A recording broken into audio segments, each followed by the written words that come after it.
Hi everyone, this is Veronica. Today we are going to talk about the Law Commission of a country and we'll talk about reforming the Law Commission of a country. It will be an opinion-based discussion. So to connect with me, you can follow me on Instagram and Facebook because I feel together we can make a difference. Now see what is the relevance of this topic from your examination point of view. In your mains paper 2, Executive and Judiciary, it will be covered under this. At objective level, its composition, tenure, functions are important to know. Subjective level, strengthening Law Commission, that how we can strengthen the present Law Commission, we'll talk about it. So now this is a question for you. Consider the following statements. First statement is, the Government of India established the first Law Commission of Independent India. Remember the word here, Independent India, in 1955. The Law Commission is reconstituted every 3 years. This is a second statement. So which of the following statements are correct? Is or correct? So only one, only two, both 1 and 2, neither 1 and 2. So you can tell me the correct answer in the comment box. Now, in what context today we are studying this? Because there are obviously some reports, some news from inside sources that cabinet may take a call on reconstituting the Law Commission. So what is the background behind this? See, the Law Commission of India is oldest among the national level parastatal bodies. It is basically a legacy of the country's colonial past, because in 1833, British rulers unified the 3 presidencies. Tell me in the comment box, what were the 3 presidencies at that time? And they planned to enforce the English common law in British India. So it was decided in 1833. For this, they constituted many law commissions. And after the 4th commission, that was the 4th commission, completed its work, they completed their work towards the end of 19th century, they did not continue the exercise. So the first commission was set up in 1955 for a 3-year term. Assumed charge, they assumed this first law commission was constituted in 1955 and they assumed their office, their charge on September 1st that year and vacated office on August 31st. So the same pattern was then irrationally adopted as a fixed term for the commission for all the time to come. Now each of the later commission, they worked for less than 3 years, leaving their assigned work halfway. So we see there is a ad hoc nature of Law Commission as it has no fixed composition, no defined eligibility criteria for its chair and members, and no set functions, as everything rests on the government will. So whatever government assigns the work to the Law Commission, they do it. Now the terms of reference are specified afresh each time. It is reconstituted as it were an ad hoc body. Now 3 of the other national commissions like scheduled castes, scheduled tribes and backward classes, they are now regulated by constitution. And there are laws for each of national commissions for human rights, minorities, women, children and Safai Karamcharis. Though the commission's job requires research-oriented juristic learning, the commission has been a haven for retired judges. So we see a lot of retired judges as its members. Now the chairpersons of the 4 pre-independence law commissions like C.H. Cameron, John Romilly, Whiteley Stokes and Thomas Macaulay, they were eminent jurists. They were not judges, but they were eminent jurists and not judges, and so were many of their members.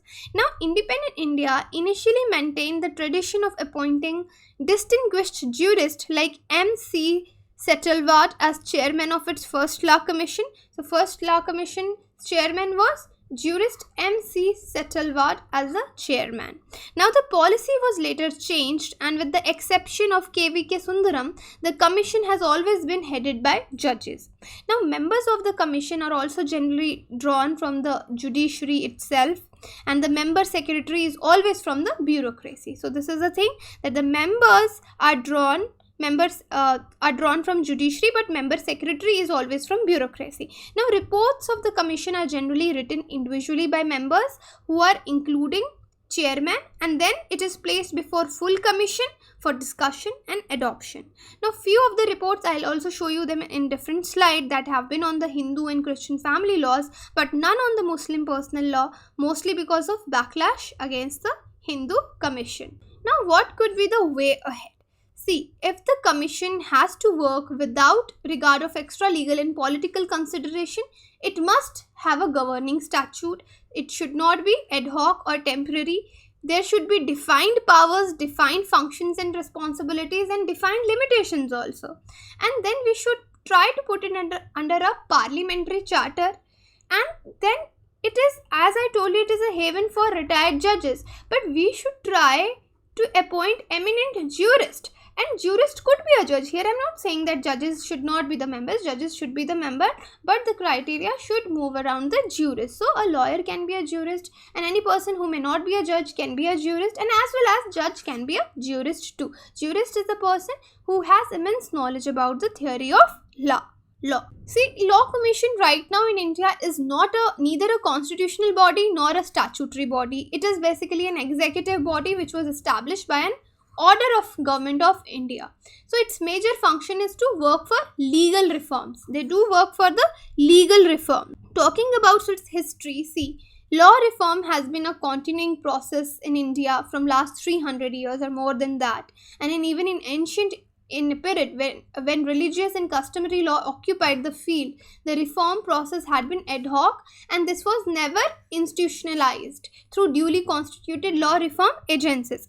However, we have seen since the third decade of 19th century, law commissions were constituted by government from time to time and were empowered to recommend legislative reforms to clarify, consolidate and codify particular branches of law. So like the Civil Code of Civil Procedure, the Code of Civil Procedure, the Indian Contract Act, Indian Evidence Act, Transfer of Property Act, these are the products of first 4 law commissions. So these are the developments that we can talk, but here we'll talk about the developments post-independence India. So after independence, the constitution stipulated the continuation of pre-constitution laws under Article 372. Until they are amended or repealed. So there had been demands in Parliament and outside for establishing Central Law Commission to recommend revision and updation of these inherited laws to serve the changing needs of the country. So the government at that time established the first Law Commission in 1955, as I told you. Who was the first chairman? I already told you. And since then 21 more law commissions have been appointed, almost each with a 3-year term. Now we'll talk about what are the functions of Law Commission. See, Law Commission on a reference made to it by central government are suo motu. They can take up any topic to research on. They undertakes the research in law and they review existing laws in India for making reforms therein and enacting new legislations. Moreover, it also undertakes studies and research for bringing reforms in the justice delivery systems, for elimination of delay in procedures, speedy disposal of cases, reduction of cost of litigation, etc. But with these, they have some other functions also, like research in law and review. This was the one. But another functions like review and repeal of obsolete laws. So they identify the laws which are no longer relevant and recommending for the repeal of obsolete laws. Then they also work on law and poverty. That means they examine the laws which affect the poor and carries out post-audit for socio-economic legislations. Then they also suggest enactment of new legislation as may be necessary to implement directive principles. Then they also take place in judicial administration. Like they consider and convey the government its views on any subject relating to law and judicial administration that may be specifically referred to it by the government through Ministry of Law and Justice. Another important work, as I told you, was research. So considering the request for providing research to any foreign countries as may be referred to it by Government of India through Ministry of Law and Justice. Then they work on gender equality, impact of globalization. They prepare and submit to the central government from time to time reports on all issues, matters, studies and research. But these are only recommendations. Whether the government accept it or not, it depends totally on the government of India. So these were some reports of Law Commission, like you can see report number 277 about wrongful prosecution, miscarriage of justice. So like these, they submit reports to the government of India. So these recommendations are of the commission, they are not binding on the government. You need to remember these. These are not binding on government of India. So they may be accepted or rejected, and action on the said recommendation depends upon the ministries, departments which are concerned with the subject matter of the recommendation. But obviously here we will talk about the reforms that are required to strengthen the Law Commission of India. So what are these reforms? See, firstly, these reforms were suggested by Justice A.P. Shah, also who was chairman of 20th Law Commission. Chairman of 20th Law Commission. He advocated numerous reforms to strengthen the Law Commission.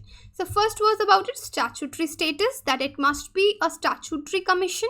This is essential to ensure the strength and independence of the body. Like in most countries, particularly the Western democracies, law commissions are statutory bodies. So if it becomes statutory, it must be answerable only to Parliament and not to executive. Next thing is about continuity, that it is important to ensure the continuity because presently every commission has a 3-year term, and every time there is a gap in constitution of the commission.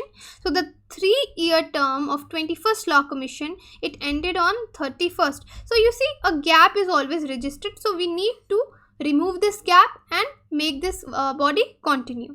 Next thing is about the appointment, because the members of the commission should be appointed only in consultation with the chairperson. Present system has drawn allegations of favoritism on numerous occasions. Next thing is about independence, because the presence of law secretary and secretary legislative department who are presently ex officio members, because ex officio is because of their post, they are ultimately the members of the Law Commission. It affects the independence. They should not be a party to the commission.